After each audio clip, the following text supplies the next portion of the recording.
Hi, everybody. This is Hondo Carpenter, your Las Vegas Raiders beat writer on Sports Illustrated and the host of the Las Vegas Raiders Insider podcast. It's great to be with you extremely early in the morning here on Tuesday, but I wanted to offer today's podcast. So whenever you're watching it, I'm giving you the latest as of very, very early this morning where things are standing with what I'm hearing on the Raiders. I can tell you this, my wife Shannon and I will be attending an event tonight, the Sports Person of the Year gala, and looking forward to that. But her and I had the opportunity to talk to multiple people within the franchise yesterday just to get the latest. So as of early this morning, and again, I think it's 5 o'clock in the morning um, on the East Coast. I think it's 5 o'clock in the morning. But here is what I know, that there has yet to be a decision made on the future of Antonio Pierce. I think some people are saying, okay, if the longer it goes, that it probably benefits AP. I think that is a reasonable speculation. Um, I said to you before all this process that literally talking to people, I mean, it is right on the line. There are those that in the franchise that think that AP won't be back, and there are those that think he will be back, and nothing's changed. I mean, reading the tea leaves on this one, and so I'm just giving you what I'm hearing. I'm hearing a little bit more that there's going to be change. I said to you on Sunday that it was very close.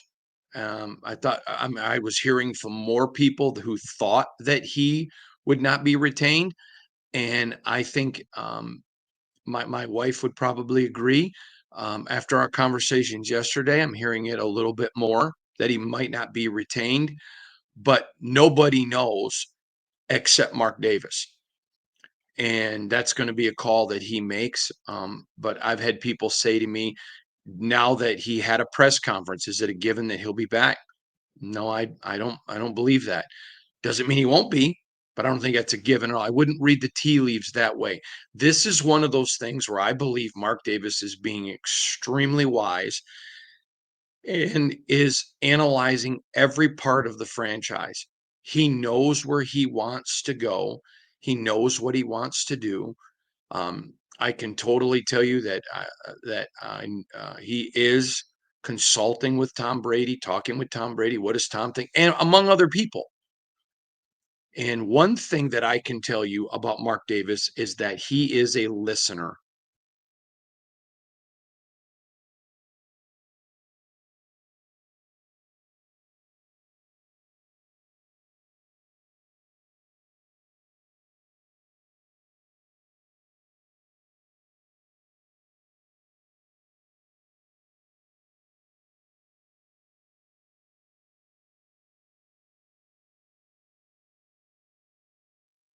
And when you pay attention to who you listen to, um, it's not good just to be a listener, but when you pay attention to who you listen to, and you have wise people speaking into your life and into your situation, if you are having a issue with internal organs, you don't want your mechanic.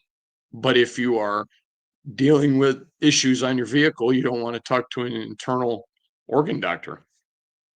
And I think Mark is doing that. If again, I'm not calling for AP to lose his job in the least bit. I'm trying to present to you the information that I'm getting from. And I heard a little bit more yesterday that would incline me to believe, um, with a little bit greater odds, that there probably would be a change. But I don't, I'm certainly not calling it either way. And I'm just simply telling you what I am learning. I do believe at this point, Tom Telesco, his job is pretty secure. I would tell you that I've not heard anyone even questioning or talking about Tom Telesco. So could Mark Davis do it? Absolutely. But I don't hear that with Tom. Um, all of the discussion revolves around um, Antonio Pierce. I asked Antonio on Monday about him being desirous to return. Excuse me, about him bringing his entire staff back. Um, and he wants to bring his entire staff back. I can tell you that it would be stunning if all the staff returned. I'll get into a lot of this more after all of this settles down. I do not believe that's going to happen at all. Um, and I have reason to believe that. So that's not speculation on my part. I believe there are several key pieces to this coaching staff. I think there are some very key pieces that could be kept, and I think there are some very key pieces that will not return. Um, so that's going to be interesting. I think the brain trust has to look at it all. You know, if AP is going to return, who on the staff are they going to be able to keep? Who do they want to keep? I had several people, and by several, uh, 3 to 5 mentioned something I said on the podcast after the game the other day, that they had not thought about it in this way, but they agreed with me. This is one of the first times that the Raiders are going to be in a position of not who do we want to have back, who wants to come back.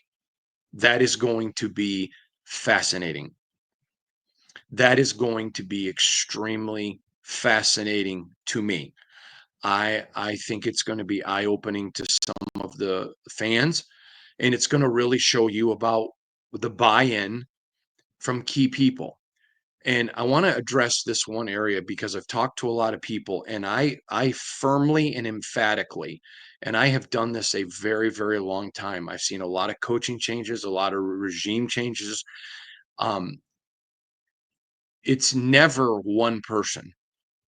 You know, everybody for years thought the success in New England was all Belichick, but then they realized no, it had a lot to do with Tom Brady for obvious reasons. And I know nobody wants to hear this, but Josh McDaniels, Charlie Weiss, you know, other people had a big part. Gerard Mayo had a big part in what they did in New England.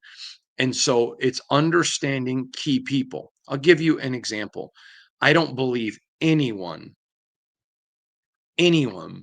thinks that Amik Robertson, who, in the interest of disclosure, is a friend, that Amik Robertson was Deion Sanders, the cornerback. But he has a role. He is a great role player. He wanted to stay in Detroit. I mean, in Las Vegas. And the Raiders just decided, no, we're going to go in a different direction, which is fine. That's their decision. They did. He goes off to Detroit and literally shut Justin Jefferson down in the last game of the season, and the Lions end up with a first round bye. Okay. He was a role guy. He had a role. The Raiders didn't think he had a role. He went somewhere else and he was able to find a role. It's the ability to identify who your key people are and what their role is, and then keep them in their lane. I believe the delay right now, because I had a lot of people saying, if they're going to let AP go, they would have let it, they would have done it on Black Monday. But since they didn't, he's coming back. No, I think they're doing exactly which I had heard they were going to do, and I think was wise. They are trying to figure out, where do we want to go? What do we want to do? Who do we want to be? And how do we get there? And Mark Davis is leading this. Make no mistake, Mark Davis is leading this, but he is developing and formulating a plan. I do not know, and I'm not pretending to know what Mark Davis is going to do. But talking to people in the building and doing my job and talking to people who I believe are knowledgeable, he is evaluating all of it. Now, again, talking to those people, the majority, and it's a little bit bigger majority today, do think there's going to be a coaching change. But it's not in any way set in stone, and I'm not reporting it as definitive. I'm simply saying what I'm hearing, which is what my job is as a reporter. I'm not sitting here railing, they got to fire AP, because that would be stupid. Nobody knows what my opinion is, because my opinion doesn't matter. But I'm just trying to give you the information that I think if you're a Raider fan right now and you're just, we're waiting to hear. I had one Raider fan yesterday say to me, uh, it's like waiting for them to pick a pope and you're waiting for the white smoke. I thought that was pretty funny. I'm not Catholic, but if you know anything about the Catholic faith, when they select a pope, um, white smoke goes up in the chimney outside of St. Peter's Basilica, and I think it's called St. Peter's Basilica, but it's at the Vatican, and it lets everyone know, okay, we picked a pope. And he goes, I'm tired of waiting for the white smoke to come out. Well, I think Raider fan, and again, I'm taping this at 5 in the morning, but I think Raider fan needs to be appreciative of this. Nothing, and you may say, well, but we're losing out on X, Y, Z, P, D, and Q. I'm going to tell you this. Back in September, I was asked if there was a change in coaching, who I thought the next coach was. And I said at the time, in fact, I believe I was the first to say it, I believed Mike Vrabel. Um, Mike Vrabel is a very, very good coach. Um, and I believe there were uh, certain contingents of people in the organization that thought Mike Vrabel, because of his relationship with Tom Brady, just because of his style, was going to be a good fit. I'm just telling you today.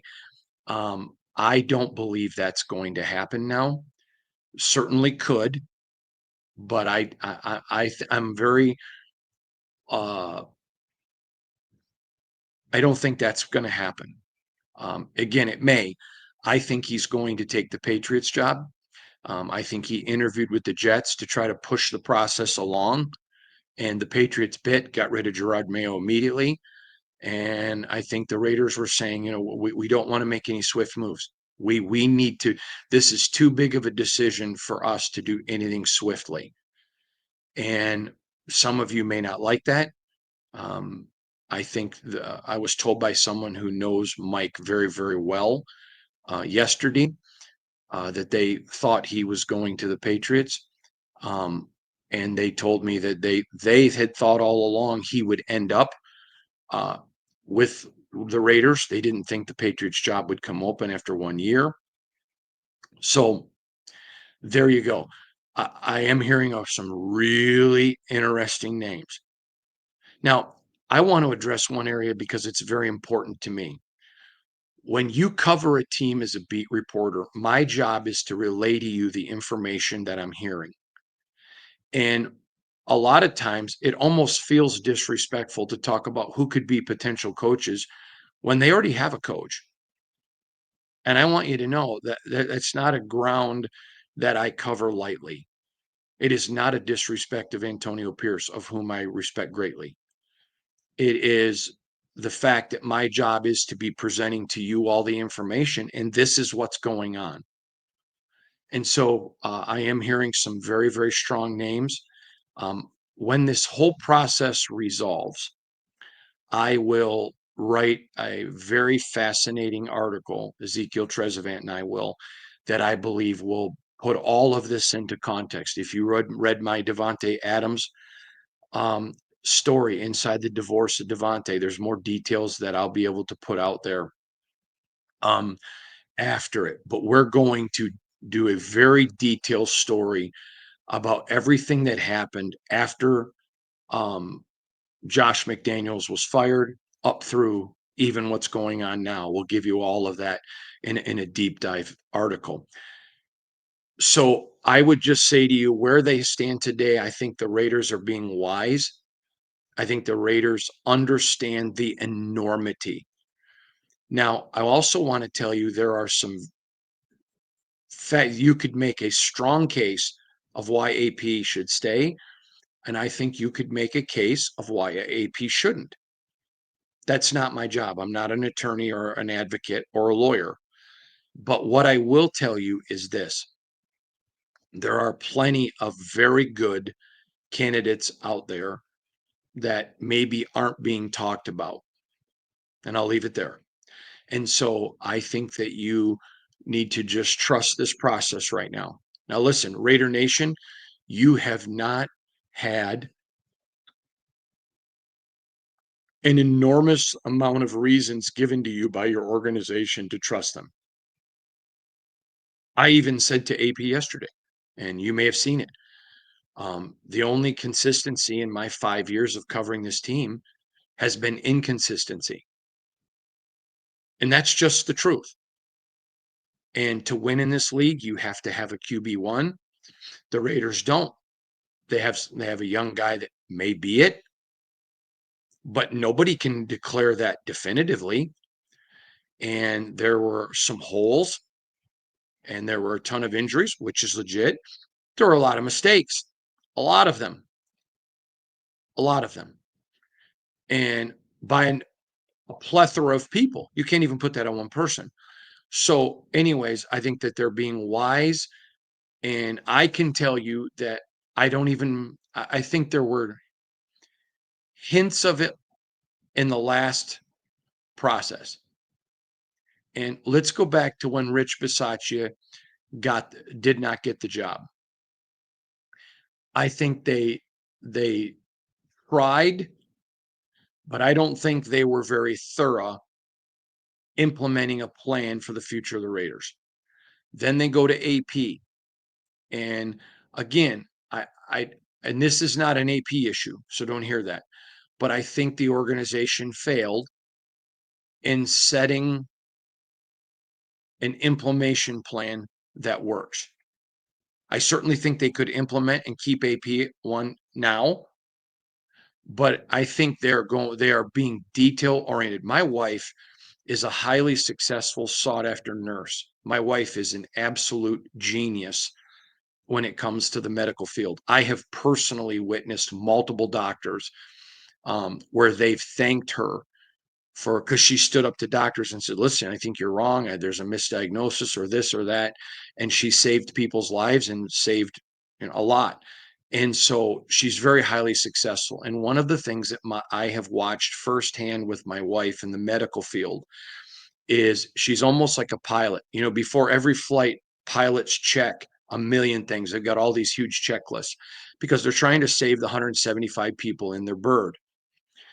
And my wife is a highly successful nurse. She's paid very well, and they pay her to train people because they want other nurses to be like her because she's so detail oriented. For the first time since I've covered this team, there is an absolute sense of detail oriented. They're looking at every single part of the organization. And Raider Nation, you may be upset. And you know what? I think you should be. If you're a pro AP and you're upset because you feel like they're leaving them hanging, I think that is a fair opinion. If you're anti-AP and you feel like, oh my gosh, why haven't they made the move and moved on? I think that's a fair opinion. I sit in a different seat because I'm not a fan. And my seat is I have a ton of respect for this organization. It is an iconic professional sports franchise. And I have a ton of respect for the maturation of the owner. And I have immense respect for the fan base, incredible fan base. And I think it's good to see people now approaching this, not what are we doing next year?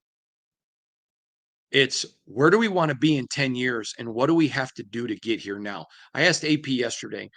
I said to AP, there are, in the NFL, a 4-13 season is a 4-13 season. It's a disaster. This league is all about winning. Football is all about winning. There is no moral victories. But I did say in 3 years, will people be able to look back at the 24 season when you played 22, 27 first and second year guys who had the chance to mature, grow, and get better? And will it be laying a foundation for future success? And he agreed. He totally agreed. And I think any reasonable person would. The Raiders organization for the long term got better this year. And let me just go another step farther. They got better because I think they realized and finally it clicked in them. We've got to be detail people. And that's what's going on right now. Now, could there be a change today, tomorrow? Uh-huh. Could it be a few days? Uh-huh. Absolutely could. Or could it be, hey, we've looked at everything and we're implementing a plan and AP staying? Absolutely. So that is the latest of what I know is going on. There is one person said to me, um, and I thought this was fascinating yesterday, but one person said to me, it's like they're in their Oppenheimering. And of course, you know who Oppenheimer is, who's one of the inventors of the nuclear bomb. And I said, "What do you mean?" And he goes, "There's a lot of huddling, a lot of talking, and a lot of thinking." I thought that was a pretty interesting line, Oppenheimering. So if you're a Raider fan, I understand why you're frustrated either way. I know you're tired of the losing. It absolutely is brutally, brutally difficult to look at three teams in the AFC West that made the playoffs. It's brutally difficult to watch a Jim Harbaugh who wanted to coach here twice, talking about when they hired Josh McDaniels and when they hired AP. It's brutally difficult to watch Jimmy Harbaugh doing what he's doing with the Bolts. I agree with you. It's got to be very difficult if you're a Raider fan. And to see what Sean Payton did with Bo Nix, I was talking with an NFL person yesterday, an NFL executive, who said to me, if Sean Payton isn't the coach of the year, and I said, why do you feel that way? He said, because what he did with Bo Nix, he goes, he hid his weaknesses and only asked the kid to do what he could do and nothing else. And his stats have made him look like John Elway. I thought that was kind of funny. And I go, do you not think that Bo is a great quarterback? He said, no, bad one, but I don't think he's as good as he looked. He goes, that's all coaching. And so the Raiders are looking at everything. Again, I think there are some key coaching personnel that I have reason to believe that will not return. And I think there's some who may or may not. I don't think a decision's been made. I think there are a lot of guys on this team watching closely as players because they want that jewelry. They want that chip, that championship. And that means everything to competitors. And it's, I know a lot of people think it's only about the money. And guess what? There are a lot of people out there, it is all about the money. But the great ones understand the money comes to the champions. And so if I focus on winning, money cometh. And I think that's a very, very fascinating way to look at it. Listen, have had a ton of email questions from you asking me questions. And I had one that I felt like I needed to answer, and it came from a Brent B in Conway, Arkansas. And Brent B wanted to know why I haven't done a question and answer pod in a while. And I think that was a fair question. And he wasn't questioning when I'm being lazy. He was just asking an honest question. And Brent, here is what I need you to understand. I will never be disingenuous with the fans. There are some things that I know that I can't report because it would be breaking of a confidence. So, with that said, if I'm asked a question and I already know the answer, but I can't report it, I can't answer that. I could answer if, well, here is what I would do, but it doesn't matter what I would do. So just to avoid those, I'm not doing one, but I expect to do one later this week, maybe Friday, if not Monday. I would think Monday for sure. Um, but I'll have one doing. I may do 3 or 4 days in a row because there's a ton of really, really great questions. Really, really great questions. I do know this. There's going to be several of the Raiders who are free agents that are going to have a lot of people lined up to go after them. There is going to be a massive, and that's a quote, by the way. I asked an NFL executive yesterday. Maybe, I think it was yesterday. I got to, my days are running together here a little bit, but I asked an NFL executive about Robert Spillane and his exact words, who doesn't want Robert? I said, "Fair enough." He goes, If I'm the Raiders, I don't let him out of the building." And I get that. I think Robert Spillane is going to make a ton of money. Adam Butler is another guy, and there are others, so I'm not going to start mentioning them, who are going to have big markets. So there's a lot going on with the Raiders right now. There's no rush to get your free agent signed today. The draft is coming, but it's not here until Lesko's and his staff are involved. So there's no reason to worry there. We're still a ways from the combine. Right now, this team is focused on the future, which is exactly where the focus should be. Exactly where the focus should be. And to me, that's fascinating. I hope this has given you a little bit of insight. I hope if you're one of those people that's flustered because you're thinking, wait a minute, if the Raiders are going to fire AP, we're already behind the ball in the coaching search. I don't think you're behind the ball. I just think there are some good coaches, maybe some that aren't getting a ton of national attention right now as potentially being coaches. I just think there are a lot of opportunities, whether they keep AP or go in a different direction. I think there are a lot of opportunities to this franchise. And I think right now, what Mark Davis is doing, and I'll explain this to you. My father once talked about maturity, and he talked about young kids who go out and buy expensive cars. And he said, they're young, they don't think about it, they just go buy a car. And what brought this conversation about was we had a friend who was 21 and he had a baby coming and he traded in his car. I'll never forget this. I don't remember. I think it was a Ford Escort, may have been a Chevy Chevette, but he had this car and he traded it in for a motorcycle. And he comes home and said, because told his wife he wanted a new ride. She's like, great. So he comes home with this expensive brand new motorcycle. And his wife looked at him and goes, "You idiot. I'm not riding that motorcycle pregnant." And he never thought about it. And my dad used to always say, maturity, you before you buy something, you actually look at the price tag. It's not just can I afford it? It's how does this impact my life? If I'm going to go in debt for it, and my dad used to, don't go in debt, but maturity comes when you look at price tags. Now, sometimes you look at price tags because you don't have the money when you're young. But sometimes when you're young, and how many times were you in college and everybody goes to college, gets their first credit card, and all of a sudden kids go spend a ton of money and they find themselves, well, in debt for a poor college kid. Why? Because they don't look at the prices until all of a sudden they start getting their bills. And so I think right now the Raiders are looking at price tags. And by that, I don't mean this is how much this coach is going to cost us or this is how much free agent. I think they're looking at if we want to get to where we're going, what do we need to change? And again, not talking about money, it's institutional change. Institutional change. The Raiders are being smart. And I want to end with this. I'm in my 6th year now covering this team.